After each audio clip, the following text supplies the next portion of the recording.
प्रधानमंत्री मनमोहन सिंह ने किया राज्यों के मुख्यमंत्रियों और हाईकोर्ट के मुख्य न्यायाधीशों के संयुक्त सम्मेलन का उद्घाटन। प्रधानमंत्री डॉक्टर मनमोहन सिंह ने कहा, देश में जनसंख्या के अनुपात में न्यायाधीशों की संख्या काफी कम। राज्यों के मुख्यमंत्रियों से न्यायाधीशों की संख्या बढ़ाने में पूरा सहयोग करने का किया आह्वान। कहा, अदालत में लंबित मामलों को कम करने और न्याय को सुलभ बनाने के लिए न्यायपालिका और सरकार मिलकर कर रही है प्रयास।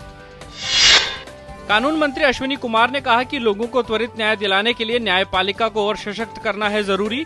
देश की अदालतों में करीब 3 करोड़ मामले लंबित होने पर जताई चिंता। मुख्य न्यायाधीश अल्तमस कबीर ने कहा, वैकल्पिक विवाद निपटान प्रक्रिया से कम हो सकता है अदालतों पर बोझ। वित्त मंत्री पी चिदम्बरम ने कहा, चालू वित्त वर्ष के अंत तक पूरे देश में शुरू हो जाएगी प्रत्यक्ष नकद अंतरण लाभ योजना। प्रत्यक्ष करों की वसूली के संशोधित अनुमानों को भी कर लिया गया है हासिल। पूर्वी इराक में आयोजित एक रैली में बम विस्फोट से कम 22 लोगों की मौत।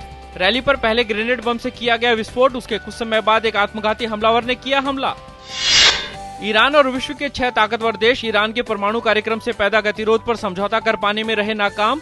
यूरोपीय संघ की विदेश नीति की प्रमुख कैथरीन एस्टन ने 2 दिन की बैठक के बाद संवाददाताओं को बताया कि दोनों पक्षों में मूल मुद्दे पर बना हुआ है गतिरोध। अमेरिकी रक्षा विभाग पेंटागन ने अगले सप्ताह किए जाने वाले अंतर महाद्वीपीय बैलिस्टिक मिसाइल के परीक्षण को फिलहाल टाला। पेंटागन ने कहा कि टकराव की आशंकाओं के बीच उत्तर कोरिया इस परीक्षण को गलत रूप में ले सकता है, इसलिए परीक्षण को फिलहाल टाला गया। भारतीय मूल की कमला हैरिस को बेस्ट लुकिंग अटॉर्नी जनरल कहने पर मचे हंगामे के बाद अमेरिकी राष्ट्रपति बराक ओबामा ने अपनी इस टिप्पणी के लिए उनसे माफी मांगी। ओबामा ने गुरुवार को यात्रा से लौटने के बाद कैलिफोर्निया की वरिष्ठ विधि अधिकारी हैरिस से बात की। सीरिया के उत्तरी शहर अलेप्पो में सरकारी सेना के हवाई हमलों में कल 9 बच्चों सहित 15 लोगों की मौत। इस इलाके में कुर्द विद्रोही राष्ट्रपति बशर अल असद की सेना के साथ पिछले काफी समय से कर रहे हैं संघर्ष। सीरिया की मानवाधिकार संस्था ने कहा कि लड़ाकू विमानों ने अलेप्पो के शेख मकसूद जिले में किए हमले।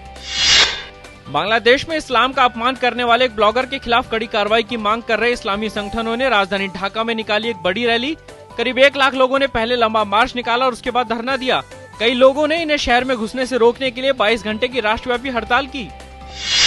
मिस्र की राजधानी काहिरा में सुरक्षा बलों ने कल राष्ट्रपति मोहम्मद मुर्सी के खिलाफ विपक्षी दलों द्वारा किए जा रहे प्रदर्शन के दौरान प्रदर्शनकारियों पर आंसू गैस के गोले दागे। इस घटना में 8 लोगों के घायल होने की खबर। राजधानी के दक्षिणी हिस्से में एक अन्य प्रदर्शन के दौरान हुई हिंसा की घटना में भी कुछ लोग हुए घायल। आज विश्व स्वास्थ्य दिवस है। इस मौके का मकसद दुनिया का ध्यान लोगों में उच्च रक्तचाप की बढ़ती समस्या की तरफ खींचना है। प्रख्यात सितार वादक पंडित रविशंकर की आज जयंती। भारत रत्न और ग्रैमी अवार्ड सहित विभिन्न पुरस्कारों से सम्मानित पंडित रविशंकर ने पश्चिम जगत को भारतीय शास्त्रीय संगीत से कराया परिचित। 92 वर्ष की उम्र में पिछले साल 11 दिसंबर को अमेरिका के सैन डिएगो के एक अस्पताल में हुआ उनका निधन।